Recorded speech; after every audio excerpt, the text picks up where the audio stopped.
Maliyyə naziri Sahil Babayev tərəfindən imzalanan son qərara əsasən Dövlət Xəzinədarlığı Agentliyinin regional idarələri ləğv ediləcək və fəaliyyət mərkəzləşdirilmiş, daha çevik idarəetmə modeli çərçivəsində davam etdiriləcək. Nazirlik rəsmisi Mais Piriyev bildirib ki, bu islahat dövlət maliyyəsinin idarə olunmasında rəqəmsallaşmanın genişləndirilməsi, büdcə vəsaitlərinin ünvanlı və səmərəli istifadəsinin təmin edilməsi məqsədini güdür.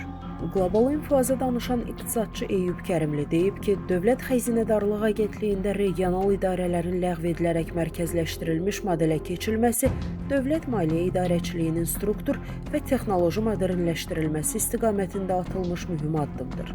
İqtisadçının fikrincə, ikinci mühüm istiqamət rəqəmsallaşdırmanın real və sistemli tətbiqidir. Stat: Mərkəzləşdirmə adətən elektron xəzinədarlıq sistemlərinin geniş tətbiqi ilə müşahidə olunur. Bu isə kağız sənəd dövriyyəsinin minimuma endirilməsinə, insan faktorundan qaynaqlanan risklərin azalmasına, eləcə də audit və monitorinq imkanlarının genişlənməsinə şərait yaradır. Digər tərəfdən isə struktur dəyişikliyi xərclərin optimallaşdırılmasına və idarəetmə xərclərinin azaldılmasına xidmət edir.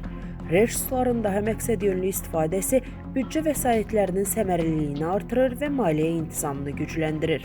Eyüp Kərimli deyib ki, bu tip struktur islahatları eyni zamanda kadr siyasətində müəyyən dəyişiklikləri zəruri edir.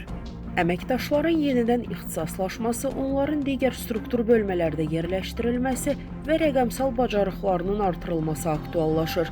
Bu yanaşma yeni kadr modelinin formalaşmasına və əməkdaşların sosial təminat mexanizmlərinin qorunmasına da müsbət təsir göstərə bilər.